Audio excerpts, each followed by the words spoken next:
Aïssatou Diop Fall Aïssatou Aïssatou ñu ngi koy nee nañ ko ñu ngi koy masoo bu baax Aïssatou Aïssatou lu xew digganteem ak la banque di li nga xam ne que moo di justement BNDE mu nekk li nga xam ni itam mbokk yi boobu ba tey mi ngi wéy daal di def li nga xam ne que moo di débat waaye itam mi ngi nekk di nekk au centre exactement des discussions récemment mu daal di tenir benn point de presse moom ki nga xam ne que moo di justement Aïssatou Diop Fall pour daal di dénoncer ce qu'il qualifie benn ko entreprise pour daal di koy liquider financièrement parce que jàpp na ni taxawaayam ak aussi taxawaayu entreprise am moo ko daal di jural coow yëpp yi nga xam ni itam tey jii mu ngi koy daal di dund donc ñu ñëw si Aïssatou Diop Fall ak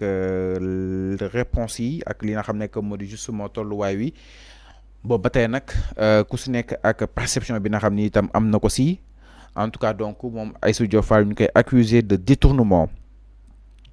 à la dernière minute banque bi nga xam ni itam mooy BNDE tontu na Aïssatou Diop Fall suite ak sortem boo xam ni itam def na ko si par rapport ak wàll wi waaye laataa may ñëw si réaction bu BNDE di banque bi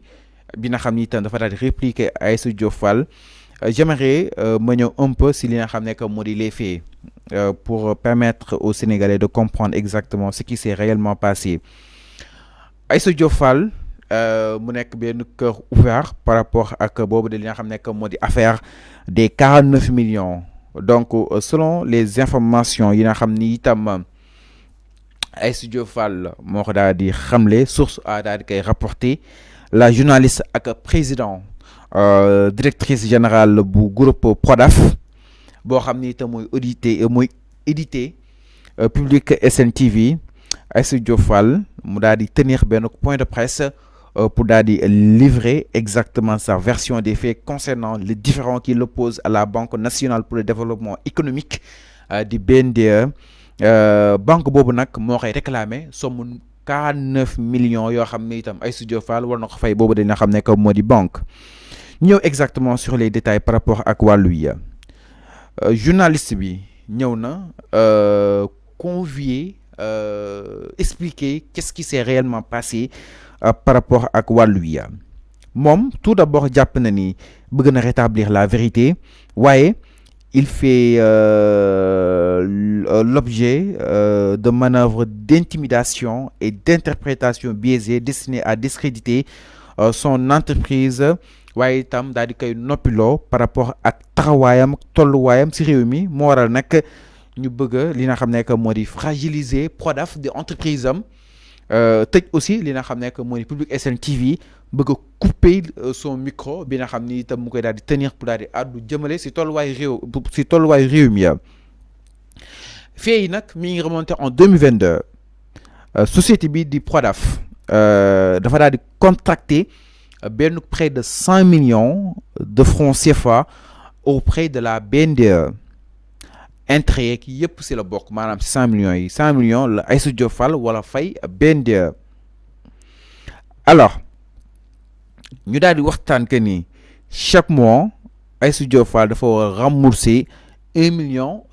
1,650,000 de nos francs à ce jour la BNDE da koy daal di réclamer 49 millions de nos francs loolu nag tax na ki nga xam ne que moo di la journaliste Aïssatou Diop Fall génn wax alors tout d'abord moom Aïssatou Diop Fall mi ngi rappeler les circonstances exactes justement du dossier jàpp na ni entreprise de presse ak communication Prodaf da nga ko créé en 2013 et c'est à partir de 2022 la commence ay activités am créé benn web TV boo xam ni itam ñu koy dénommé Public SN TV prêt bi nga xam ni itam BNDE moo ko joxoon moom moo ko permettre mu daal di teg en place benn chaîne bi ñuy woowee Public SN TV di chaîne YouTube am loolu nag permettre na ko mu jënd benn partie ci logistique bi nga xam ni itam chaîne bi war na ko daal di soxla pour daal di war a mën a fonctionner loolu itam suñuy xool moo tax aussi entreprise bi di fonctionner wu notamment li des ci xaalis bi doon na ci fay salaire yi charge locative yi maanaam locaux bi ak local bi fi nekk di li nga xam ne que moo di maison bi ak aussi yenn frais yoo xam ni itam dafay ñëw après la patronne bu Prodaf di Aïssatou Diop Fall jàpp na ni aussi versé woon na benn que dépôt initial bu daal toll si 20% du montant total du prêt maanaam prêt bi su nekkoon à 100%. Aïssatou Diop Fall fayoon na déjà 20% yi mu deseel ko 80%. Tandis que le FONGIP avait apporté une garantie à hauteur de 110%. Depuis la mise en place du prêt ñoom nag remboursé neen li nga xam ne que moo di régulièrement et principal et intérêt une partie importante du montant dû maanaam ba nga ko jëlee ba tey fay neen su lu ëpp solo li joxe neen ko exactement boobu dañoo xam ne que moo di banque waaye nag jàpp na ni dañoo nekk si benn jafe-jafe économique jëm si attaques yi nga xam ni itam mi ngi daal di répété contre sa chaîne di li nga xam ne que moo di Public SN TV loolu lépp mu daal di bouleverser son équilibre économie booral lu bëri nag li mu mënatu ko concrètement alors Aïssatou Diop Fall mi ngi affirmé que ni saisir na li nga xam ne que moo di la BNDE par mail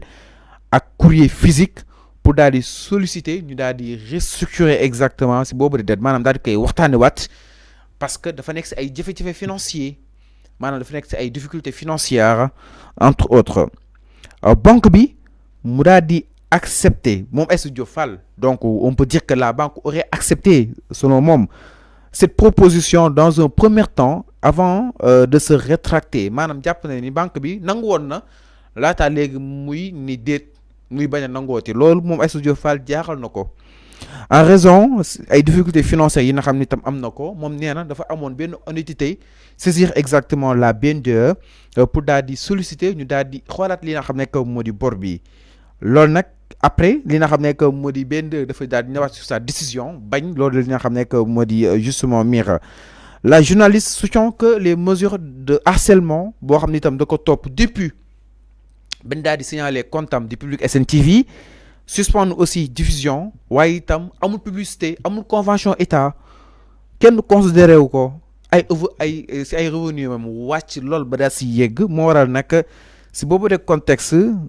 bor bi maanaam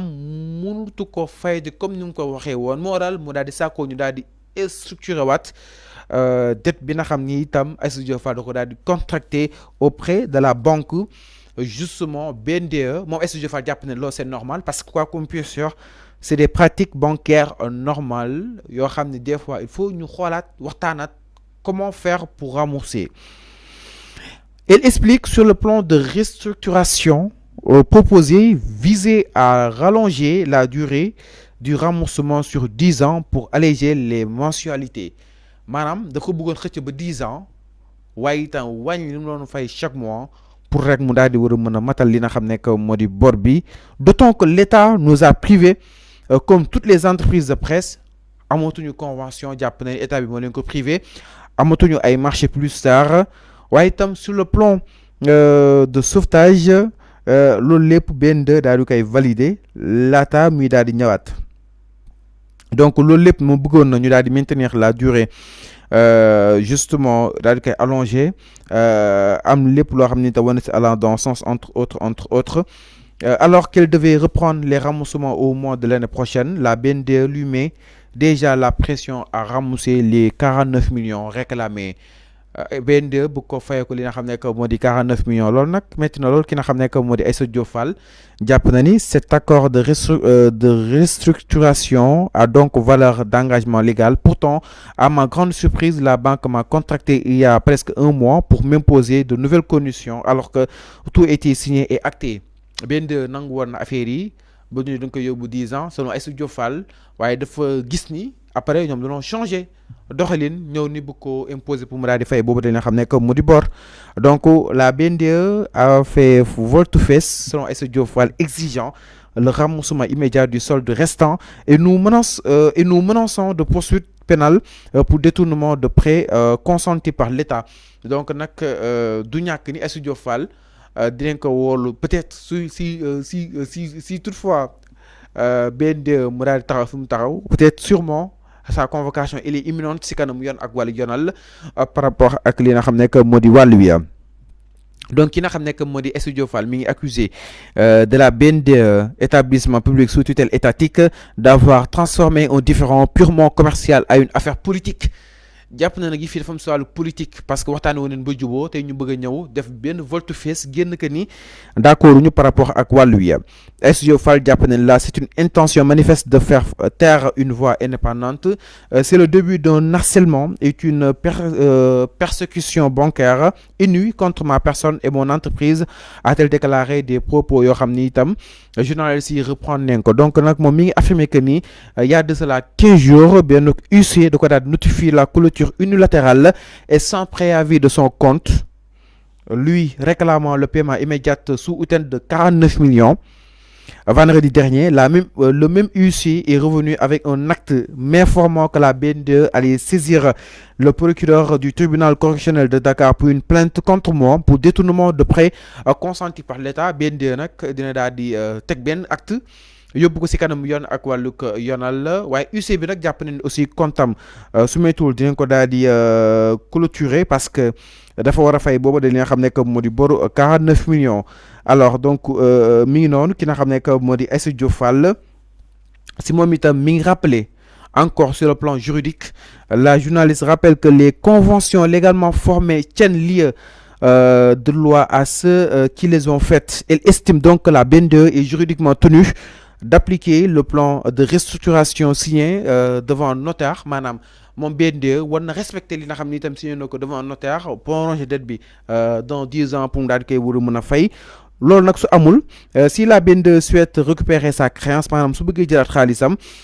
moom BNDE mën a saisir le tribunal de commerce waaye mu bañ a saisir les tribunaux pénaux maanaam mu bañ a mu génne si procureur ak wàllu justice juridique mu dem directement si tribunal bu commerce mu daal di koy régler ak moom su bëggee jëlaat li nga xam ne que moo di justement xaalisam wala soit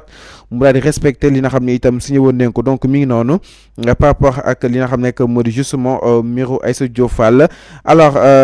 nous y restons toujours car la BNDE a répondu ki nga xam ne que moo di Aïssatou Diop Fall. Alors ñu daal di gaaw dëgtal li nga xam ne que moo di la réaction de la BNDE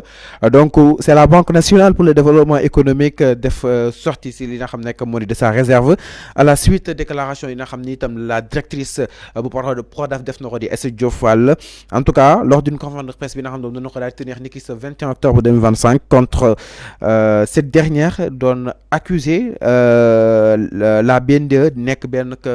bras armé bu état daal di cherchant à nuire ses activités et entacher sa réputation face à ses propos. li nga xam ne que moo di BNDE dafa daal di def benn communiqué. Alors donc je lis ce communiqué exactement. Les faits avec rigueur et transparence. La banque rejette catégoriquement toute ingérence politique dans la gestion de ces dossiers et rappelle qu'elle est une institution commerciale agrégée est agréé par la commission bancaire de l'UEMOA au même titre que les autres établissements financiers opérant dans l'espace communautaire. La BNDE n'est pas un démembrement de l'État, précise le document, ajoutant que la banque agit dans le respect strict de la loi bancaire et des normes éthiques justement du secteur. Concernant spécifiquement le dossier de la société Prodaf, la BNDE souligne que ces démarches de recouvrement ont été conduites conformément à des procédures internes et aux règles en vigueur sans aucune interférence extérieure ni traitement particulier. La banque déplore les accusations qu'elle juge infondées et annonce qu'elle se réserve le droit d'utiliser tous les moyens légaux et réglementaires pour défendre son image et sa crédibilité auprès de ses clients et partenaires. En conclusion, la BNDE réaffirme sa mission principale, soutenir le développement économique du Sénégal et le financement des PME et PMI dans un cadre équitable, transparent et conforme aux exigences du secteur bancaire. Donc nag mi ngi noonu la réaction de la BNDE si wolof maanaam BNDE jël na kàddu Aïssatou Diop Fall yooyu daal di koy faxas jàpp na li muy wax dara amu si te itam BND sax nekkul entreprise u état